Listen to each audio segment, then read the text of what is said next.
Hello friend, नमस्कार। मैं निशा सिंह आप सभी का स्वागत करती हूँ अपने इस यूट्यूब चैनल पर। जैसा कि आप लोगों की डिमांड थी कि मैं लाइब्रेरी क्लासिफिकेशन एंड कैटलॉगिंग के ऊपर वीडियो लाऊं, तो आज का जो हमारा मुख्य शीर्षक है वो लाइब्रेरी क्लासिफिकेशन एंड कैटलॉगिंग है। पुस्तकालय वर्गीकरण ही आज का हमारा शीर्षक रहेगा और इसके बारे में आज हम लोग ब्रीफ में डील करेंगे।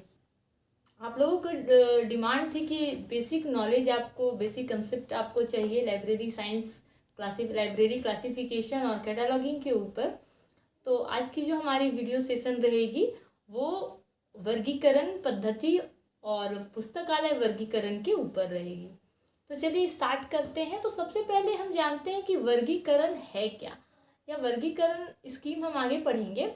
तो वर्गीकरण अगर आप देखें तो नेचर जब हमें बनाया तो नेचर भी हमें दो वर्गों में डिवाइड करके भेजा, एक पहला पुरुष दूसरी महिला। तो महिला पुरुष दो वर्गों में डिवीजन हुआ हमारा। उसके बाद अगर आप आसपास में भी अगर कुछ भी आप देखो, हर चीज़ों का वर्गीकरण फॉर्म है, हर चीज़ वर्गीकृत है, एक ऑर्गेनाइज सीक्वेंसेस में है। अगर सपोज कि आप किसी घर का निर्माण करते हो, अगर आप उस घर में 3-4 कमरे बनवाते हो तो कोई लिविंग रूम होता है, कोई आपकी किचन होती है, कोई वॉशरूम होती है, सब अलग अलग होता है। ऐसा ऐसा इसलिए भी हम लोग करते हैं क्योंकि अगर हम किचन अलग होगा नहीं होगा हमारा, तो किचन के अगर हम कुछ वस्तुओं को लिविंग रूम की जो चीज़ें हैं, वस्तुएं हैं, उसको किचन में रख देंगे तो हमें जो वस्तुओं की ज़रूरत होगी वो हमें समय पर उपलब्ध नहीं हो पाएगा।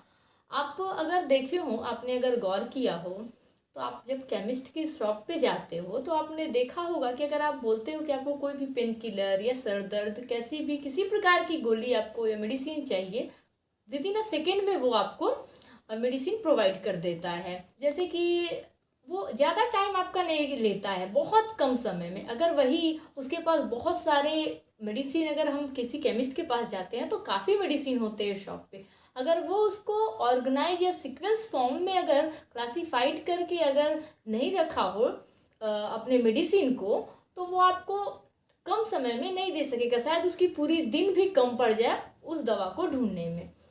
तो मेन जो यहाँ क्लासिफिकेशन हम लोग वर्गीकरण करते हैं किसी भी वस्तुओं का, वो इसलिए करते हैं ताकि इजीली रिट्रीव हो सके, इजीली हम लोग एक्सेस कर सकें। तो क्लासिफिकेशन वर्गीकरण का जो पद्धति है, वो वर्गीकरण का बेसिक थिंग अगर हम जाने तो इजीली एक्सेस करना ही वर्गीकरण है, और इजीली रिट्रीव कर सके वही वर्गीकरण है आम भाषा में। हर चीज़ में वर्गीकरण है। अगर आप देखें तो हमारे आसपास भी देखें तो हर चीज़ वर्गीकृत है।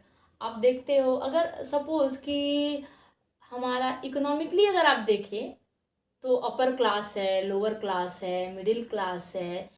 अगर हम यहाँ टैक्सेस की बात करें तो टैक्सेस भी स्लैब में है। ऐसा नहीं है कि आप अगर महीने का 2.5 लाख रुपए कमाते हो तो भी आपको हाई टैक्स देना है, नहीं। तो हर चीज़ में वर्गीकरण है। तो ये बात हुई आम वर्गीकरण की। तो वर्गीकरण की जो उत्पत्ति हुई वो लैटिन भाषा के क्लासिस शब्द से वर्गीकरण की उत्पत्ति हुई। क्लासिस शब्द का प्रयोग प्राचीन काल में रोम में सबसे पहले क्लासिस शब्द का उपयोग किया गया। वस्तुओं और संपत्ति के आधार पर या महत्व या उसके उपयोगिताओं के आधार पर बांटने के लिए हम क्लासिफिकेशन वर्गीकरण का इस्तेमाल किए। सबसे पहले रोम में ही इस्तेमाल किया गया था वर्गीकरण क्लासिस शब्द का। ठीक है, तो ये तो जो बात हुई हमारी, ये हुई आम क्लासिफिकेशन वर्गीकरण। ये हम पुस्तकालय की वर्गीकरण की बात नहीं की, यहाँ हम जो वर्गीकरण की बात कर रहे हैं वो आम जीवन में जो वर्गीकरण पद्धति है उसकी बात करें। तो यहाँ भी अगर हम सब चीज़ों की निचोड़ देखें तो हम यहाँ वर्गीकरण इसलिए कर रहे हैं ताकि हम कम समय में चीज़ों को जल्दी से एक्सेस कर सकें। पुस्तकालय विज्ञान में भी जो वर्गीकरण की पद्धति है वो इसलिए ही की जाती है कि ताकि हम चीज़ों को, वस्तुओं को बहुत कम समय में रिट्रीव कर सकें। तो चलिए अब हम लाइब्रेरी क्लासिफिकेशन के ऊपर बात कर लेते हैं। लाइब्रेरी में चीज़ों को वर्गीकृत किया गया है ताकि आप इजीली एक्सेस कर सकें। अगर सपोज कि आप आपके पास, आप साइंस के स्टूडेंट हो, आपके पास फिजिक्स की किताबें, मैथ की किताबें, सब किताबें हैं, English, math, physics, chemistry, bio, statistics, economics, सबकी बुक्स है। आपके एक फ्रेंड ने बोला कि मुझे डिफरेंशियल कैलकुलस की मैथ्स की पुस्तक चाहिए, और आपने उसे अपने घर में वर्गीकृत करके नहीं रखा है। तो आपके पास अगर 200 बुक होगी तो आपको हर वो 200 बुक में से चेक करनी होगी कि कौन सी बुक, अब सब बुक में आप देखोगे कि कौन है, कैलकुलस की कौन सी बुक्स है। अगर आप उसको एक व्यवस्थित फॉर्म में सीक्वेंसेस में ऑर्गेनाइज करके रखते तो आप 2 मिनट में आपके पास 15 या 20 बुक होंगी जो मैथ्स की होंगी, उस 20 बुक में से ही आपको ढूंढ कर वह बुक देनी होती। तो यहाँ पे वर्गीकरण इसलिए करते हैं ताकि हम चीज़ों को आसानी से खोज सकें, ढूंढ सकें। तो जो मेन आधार यहाँ वर्गीकरण का है, हम जो वर्गीकरण करते हैं, वर्गीकरण का मूल आधार है सब्जेक्ट। हम सब्जेक्ट के आधार पर ही वर्गीकरण, लाइब्रेरी में वर्गीकरण का मूल आधार सब्जेक्ट है। तो हमारा जो मुख्य आधार है वर्गीकरण, लाइब्रेरी में जो हमारा मुख्य आधार है वर्गीकरण का है, वो हम सब्जेक्ट के आधार पर वर्गीकृत करते हैं। अगर हम बात करें, ये तो हम ट्रेडिशनल फॉर्म में बात किए, डिजिटली भी अगर हम बात करें तो डिजिटली भी अगर आपके पास बहुत सारी ई बुक है आपके पास, क्योंकि अब तो हम कंप्यूटर के माध्यम से भी यूजर को बुक प्रोवाइड करते हैं, तो उसमें भी ऐसा नहीं है कि हम लोग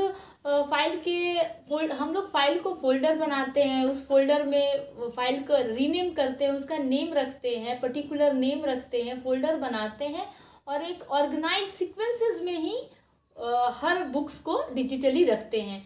अगर हम डिजिटली भी, अगर हम मान के चलिए सपोज कि आपके पास बहुत सारा बुक है और आप उसका ई बुक का नेम नहीं रखे हो, फोल्डर नहीं बनाए हो, तो आप उसको ढूंढ ही नहीं सकते हो।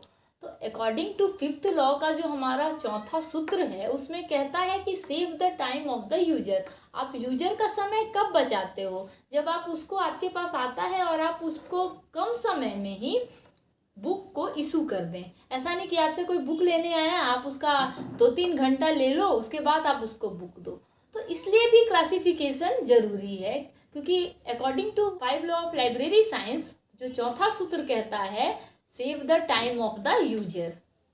ठीक है, तो अगर आप डिजिटली क्लासिफिकेशन कर रहे हो या मैन्युअली कर रहे हो, जो ट्रेडिशनल फॉर्म में है, तो यहाँ पर हम लोग जो क्लासिफिकेशन करना, दोनों ही, या तो आप डिजिटली या तो आप ट्रेडिशनली अगर कुछ भी करते हो, तो क्लासिफिकेशन करना इजीली एक्सेस के लिए काफ़ी इम्पोर्टेंट है।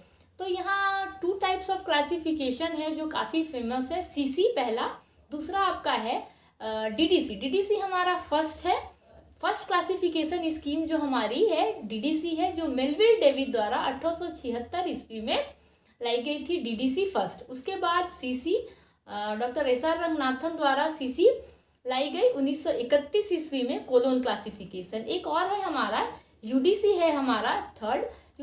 जो यूडीसी है, यूनिवर्सल लाइब्रेरी क्लासिफिकेशन, ये उतनी फेमस नहीं है, लेकिन किसी यूनिवर्सिटी में यूडीसी के माध्यम से भी हम क्लासिफाइड करते हैं अपने रिसोर्सेज का।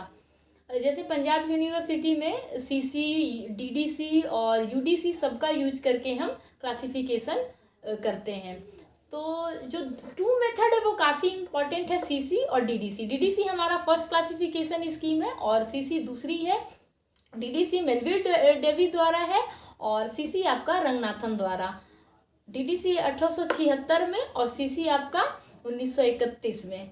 ठीक है, तो ये 2 मेथड थी, 2 स्कीम थी जो कि क्लासिफिकेशन की है। आगे हम लोग ये डिस्कस करेंगे कोलोन क्लासिफिकेशन की। एक वीडियो होगी, पूरी सीरीज वीडियो होगी जो कोलोन क्लासिफिकेशन के ऊपर होगी, डीडीसी के ऊपर होगी, यूडीसी के ऊपर होगी। तो आज की जो हमारी ये छोटी सी वीडियो थी वो इंट्रोडक्शन वीडियो थी क्लासिफिकेशन के ऊपर, पुस्तकालय वर्गीकरण के ऊपर। आगे इसी को मैं सीरीज के रूप में, फर्स्ट सीरीज, सेकंड सीरीज के रूप में मैं वीडियो लाऊंगी, और आगे हम लोग डिस्कस करेंगे ब्रीफ में कोलोन क्लासिफिकेशन के ऊपर, डीडीसी के ऊपर और यूडीसी के ऊपर। उसके बाद कैटालॉगिंग के ऊपर हम लोग एक अलग से वीडियो बनाएंगे, पूरी कैटालॉगिंग की वीडियो होगी वो अलग से। तो गाइज अगर आपको ये वीडियो पसंद आई हो तो प्लीज़ लाइक करें, शेयर करें, सब्सक्राइब करें और हाँ बेल आइकन को प्रेस करना ना भूलें ताकि मेरी जो भी वीडियो होगी वो आप तक सबसे पहले पहुंचेगी। Thank you.